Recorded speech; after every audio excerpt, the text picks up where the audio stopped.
Hi everyone, it's Ryu from Japan, and today I am going to explain to you guys why Japanese people and Filipinos break up. So there are many Japanese and Filipino couples, and there are so many Japanese people who date Filipinos, and there are so many Filipinos who date Japanese people. Like I also have an experience with that, and like many of my friends, many of my Japanese friends have dated Filipinos before. But like some got married, some get married, and they end up being happy. But some of them, like, they break up, end up being like separated, and like I want to talk about that from my experience, and also like my friends' experience, and also what I have heard from like other media and stuff. So I'm going to explain to you guys the 5 reasons why Japanese people and Filipinos break up. Okay, so the first reason that Japanese people and Filipinos break up is because of the language problem. So like Filipinos speak English, Tagalog, and many other language, but Japanese people mostly only speak Japanese. So like sometimes it's very hard to communicate because like native language is different. So like if you want to be like a serious, like deep relationship, like it's hard to communicate and like say what you want to say, end up like it's like if you want to meet somebody and say maybe like start going out, you don't need that much of like a seriousness sometimes. But like if it's like marriage or something, it's like very serious, so like you need like a deep communication, and like that ends up like failing because like the native language is different, and how Japanese people can communicate the most is mostly in Japanese, and how Filipinos can communicate the most is mostly in Tagalog or English. Most of the time it's not Japanese, so like it's hard to like communicate if the native language is different. That is the first reason why Japanese and Filipinos end up breaking up. And the second reason why Japanese people and Filipinos end up breaking up is because of the culture difference. So what I mean by the culture difference is that like when you are like in a relationship, and if you gotta be in a serious relationship, there are like things that like you find out that you don't match, you know what I mean? So like for example, the time, like a lot of Japanese people come on time, but like a lot of Filipinos are relaxed about time. But some Japanese people don't care, but like some Japanese people really do care about the time, and like some Japanese people get angry if you are like late to something. But like, and it's like Filipinos people, like they're relaxed about time, so like it's hard for like Filipinos people to understand why Japanese people are angry. On the other hand, there are like some stuff that Filipinos people get angry that Japanese people don't understand. It's like when in a relationship or anything, I think Filipinos people, they want to like communicate as much as possible on like a phone, text every day, like call every day, something. But like for like Japanese guys, it's kind of hard to keep up with that, because a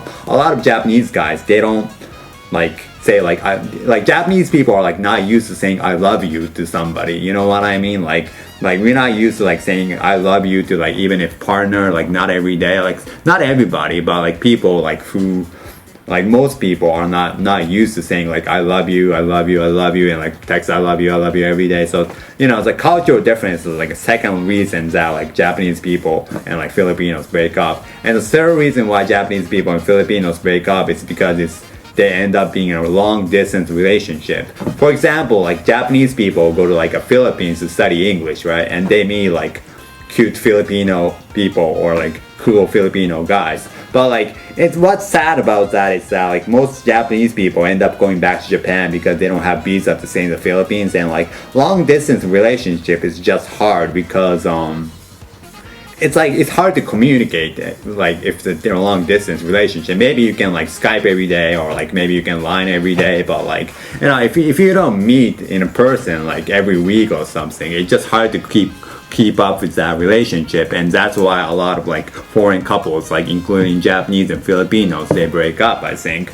Yes. And the fourth reason that Japanese people and Filipinos break up is because like the way Japanese people, because of family. So what I mean by family is that way Japanese people treat their families and way Filipinos treat their families are very different. I feel like Japanese people are like more like they like I feel like a lot of Japanese people are not in a close relationship with their family, you know what I mean? Like we don't say, as I explained, like we don't say like I love you to our parents much, and like it's not like we talk to parents every day. Like I know a lot of like Filipinos, like including my friends and like my ex-girlfriends, like they talk to Filipinos a lot with their parents like every day on the phone, and like they're really close relationship. Like they go like family, like cousin, like you know, if there's a meal, like everybody comes and like everybody eats, right? But like a lot of Japanese people are like not used to like that, you know what I mean? So if there's a family, it's like marriage is not about you and somebody else. It's about your family and your couple, your partner's family. So like if the family, the way they treat, if the couples, the way they treat the family is very different, it's hard to keep up with like Japanese and like Filipino custom of like how they treat the family. So that's the fourth reason why Japanese people and Filipinos break up. And the fifth reason, and like the most definite reason, I guess, is because, you know, the couples end up finding out that they don't match.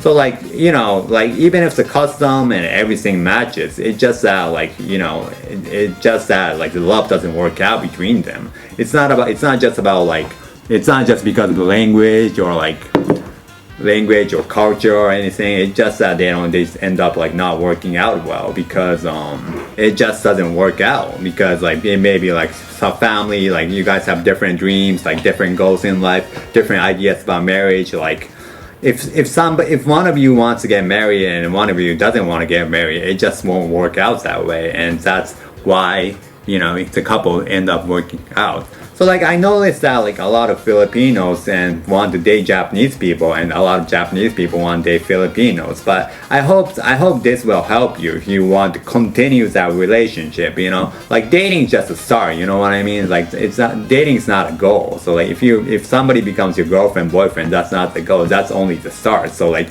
I hope this this idea from me talking from my experience and like my friends' advice and like my family's advice help you if you want to continue the relationship between Japanese and Filipinos. And like I think that like love is like not about just not about like, you know, even if you guys don't match, it will start working out well, I think, if you guys understand each other and more. So like I hope this video helped you if you want to date Japanese people and if you want to continue to date Japanese people. Alright, so thank you very much for watching today. So if you guys have more videos you want me to check out, if you guys have more videos you want me to do, please leave in the comment section below. Like I also do some Japanese music and I'll do some Japanese lessons online, and if there's any advice that you want me to leave, please follow my Instagram, Twitter, Facebook, and it's my social media. Alright, so thank you very much for watching today. See you.